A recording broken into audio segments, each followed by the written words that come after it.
www.bomokoyamboka.com. Bonjour, bienvenue sur www.bomokoyamboka.com. Aujourd'hui, je ne suis pas toute seule. Nous accueillons deux serviteurs de Dieu qui nous viennent de Suisse, Papa Desi Kalala et Maman Gina Kalala. C'est un honneur pour nous et je vais aussi les laisser se présenter. Je donne la parole à Papa Desi.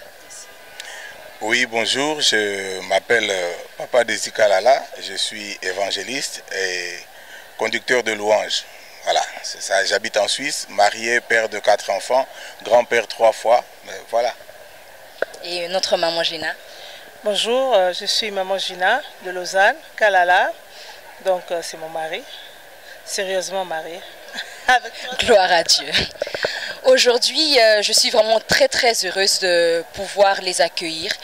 Et ce que j'aime, c'est parce que Dieu a fait quelque chose de grand dans leur vie. Et je vais les laisser partager ce témoignage avec vous. Je donne d'abord la parole à Papa. Oui, je bénis le Seigneur pour cette opportunité que vous nous donnez de témoigner parce que Jésus a dit, allez, vous serez mes témoins partout dans le monde. Et ce que nous allons témoigner, c'est ce que Dieu a réalisé dans notre vie. Moi, jadis, je fus musicien du monde.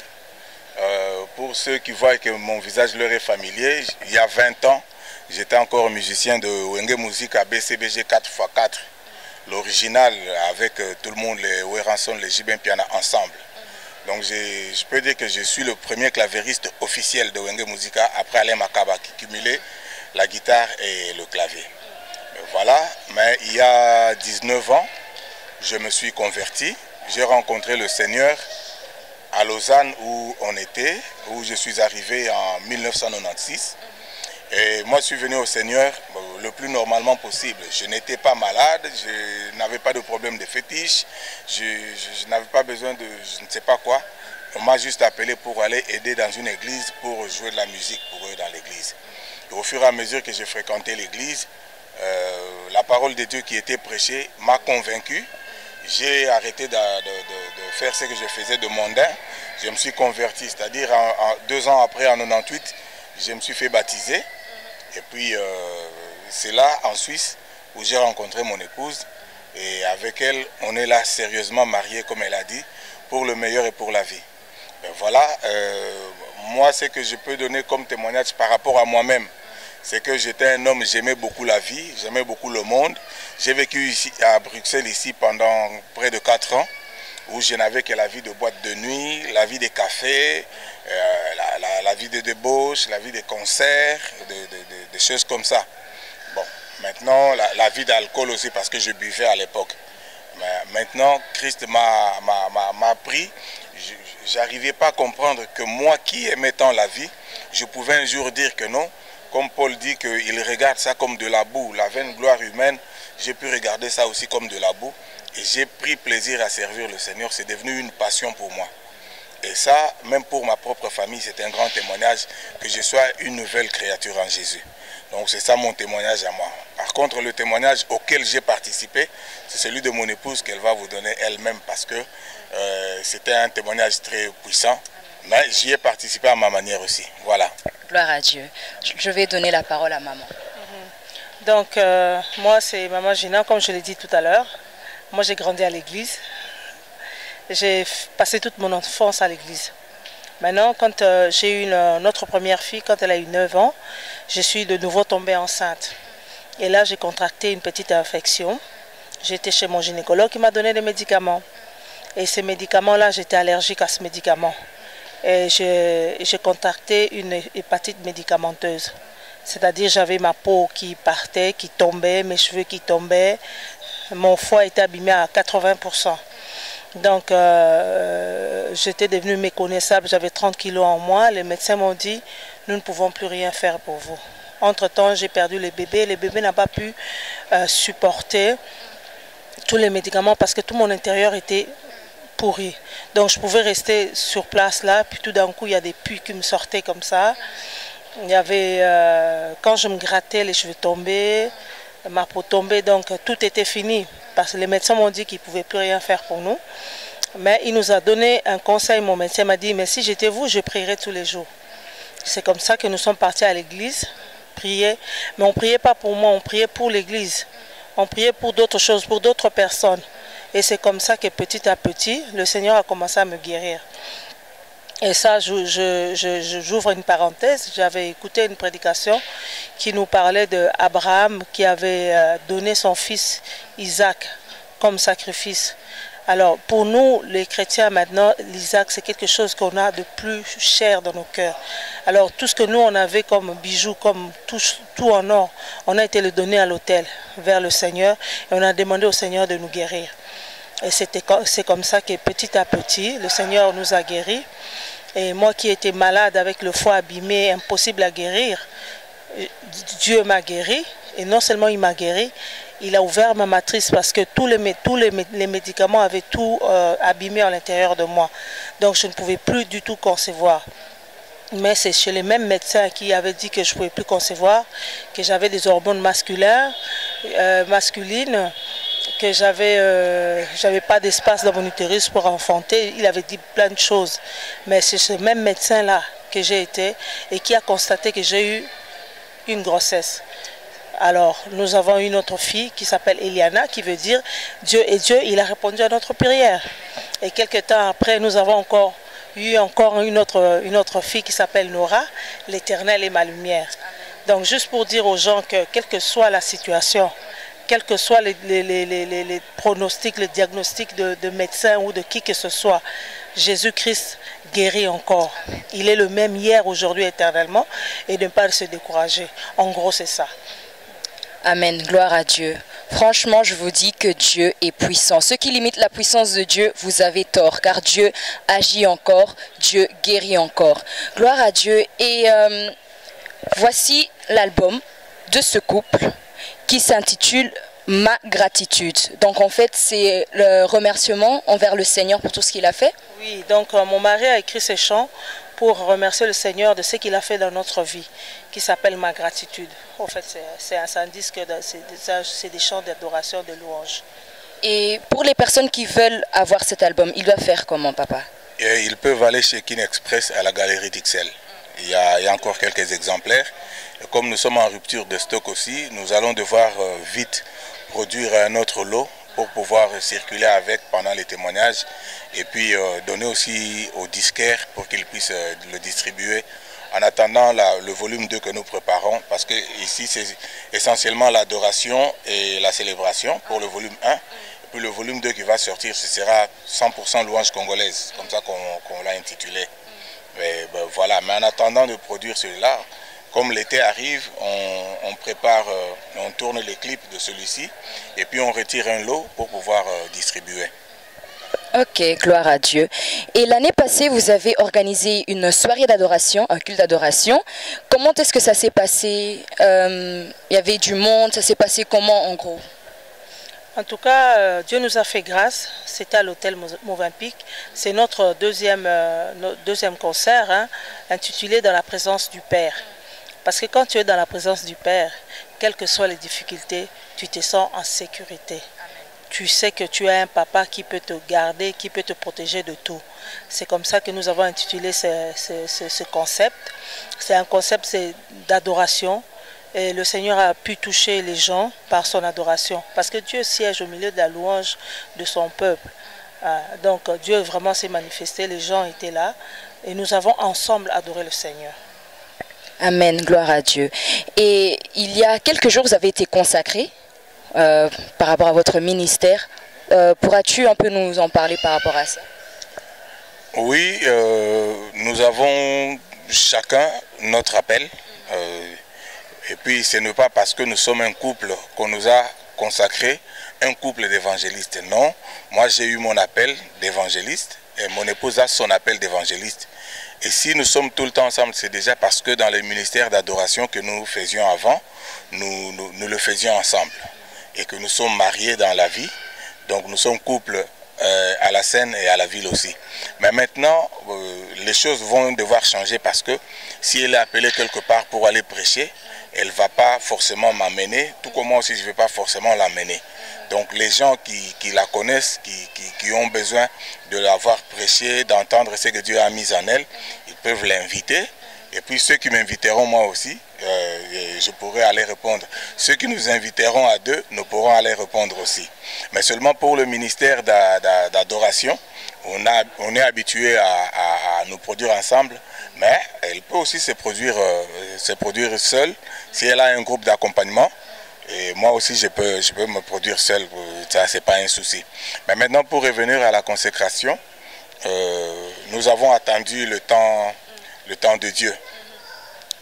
Nous avons attendu le temps de Dieu parce que ça fait 19 ans que moi je me suis converti.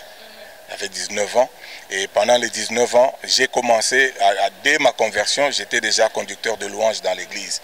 Et c'est tout ce que j'ai fait pendant les 19 ans. Mais dans l'entretemps, j'ai pu grandir spirituellement aussi. Et en mars 2007, j'ai été établi ancien dans l'église. Et à partir du même moment, j'ai commencé à prêcher aussi à l'église. J'étais loin officiellement devant le peuple de Dieu pour prêcher la parole de Dieu. Et Dieu a convaincu, je n'ai pas voulu m'autoproclamer parce que je savais que c'est un ministère qui vient de Dieu, il faut attendre le temps de Dieu.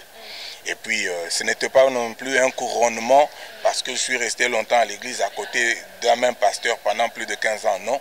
Mais c'est plutôt un appel qui a été décelé en moi. Et bon, par une pure coïncidence, le même appel est chez mon épouse. Alors comme notre pasteur était convaincu de cela, et c'est dans ses propres propos, il nous a dit, si on le fait, c'est parce que je suis convaincu, Dieu m'a convaincu que c'est le bon moment et qu'on ne peut pas vous retenir pendant longtemps. C'est comme ça que le 5 avril, et une bonne coïncidence aussi, c'était le jour de la Pâque, nous avons été consacrés tous les deux évangélistes. Amen, gloire à Dieu. J'ai encore une dernière question. Avez-vous des projets? Alors, nous avons beaucoup de projets. Mais je préfère que le coach, qui est mon mari, le dise. C'est lui qui est la tête et puis il pourra bien expliquer tout ce qui est. Alors, je donne la parole à papa. Oui, le projet principal, c'est d'annoncer l'évangile. Ça, partout, à tout moment, en toute occasion, nous allons annoncer l'évangile. Que ce soit en Suisse, en Belgique, donc comme il a dit, aller partout dans le monde. Donc voilà, nous allons annoncer l'évangile. Mais maintenant, pour des projets structurés, c'est comme je disais tout à l'heure, au niveau de l'adoration, nous sommes en train de préparer les clips du volume 1 de Ma Gratitude, et le volume 2 au niveau du studio est en chantier pour l'audio. Et après ça, de retour en Suisse maintenant, nous allons plancher sur des concerts dans des assemblées, des journées, nous appelons des journées d'adoration dans les assemblées. Donc ce ne sera pas des concerts dans des salles à l'extérieur, mais ce sera vraiment un temps, parce que nous, Dieu nous a appelés à conduire son peuple dans sa présence. C'est ce qui fait que depuis 19 ans que je suis dans ce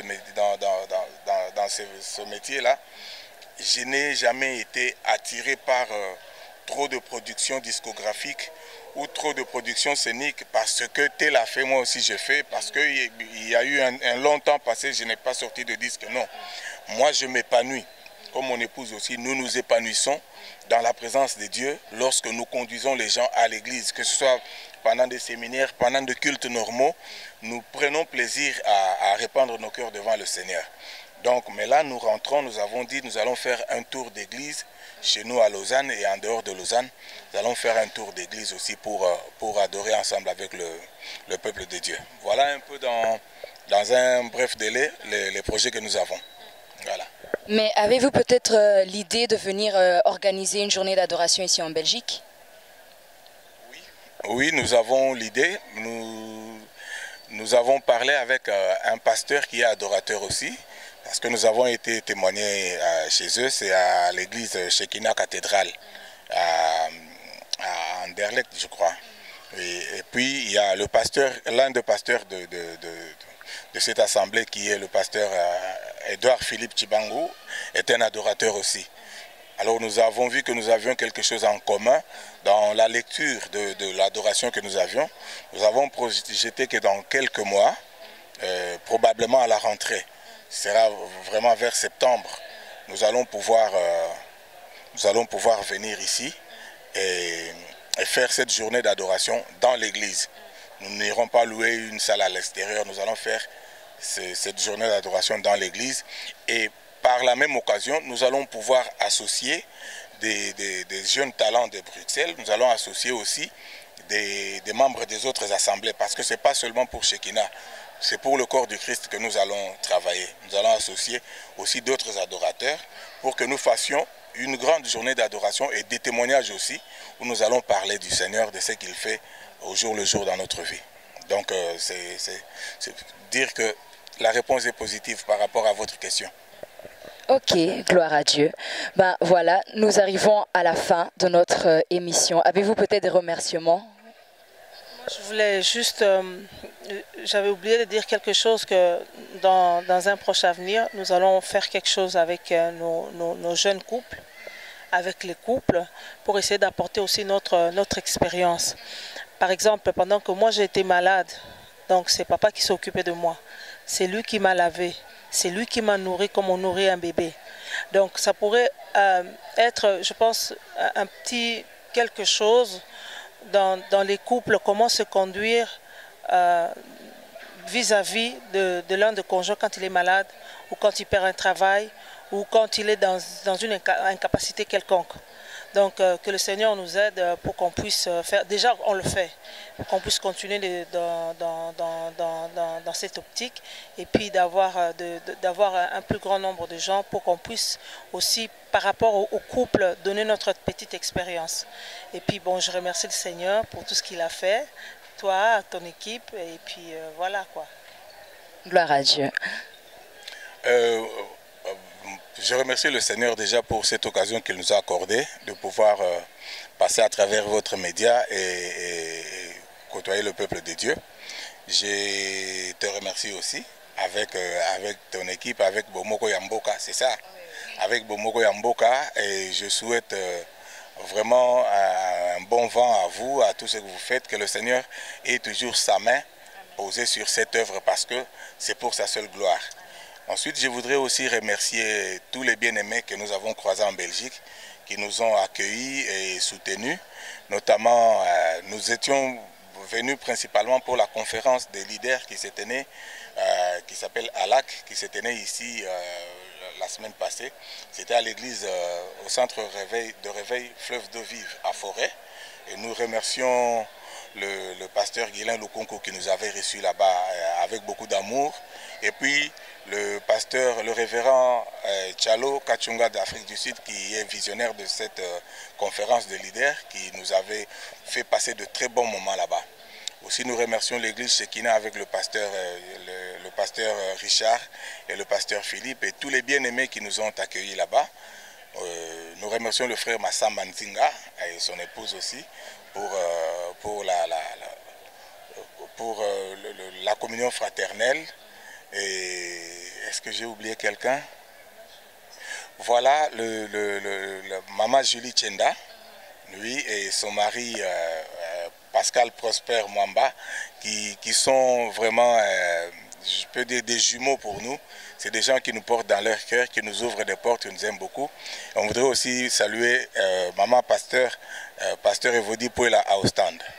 Voilà, et puis à ton assemblée aussi, transmets nos salutations les plus cordiales dans le Seigneur. Et je crois que le Seigneur nous donnera l'occasion de nous rencontrer et de pouvoir partager sa parole ensemble. Voilà. Voilà, donc nous sommes vraiment à la fin et nous vous remercions, vous tous qui avez suivi cette émission. Que Dieu vous bénisse et à la prochaine. Nous sommes internationaux. Nous sommes situés en France, en Belgique, en Suède, à Kinshasa.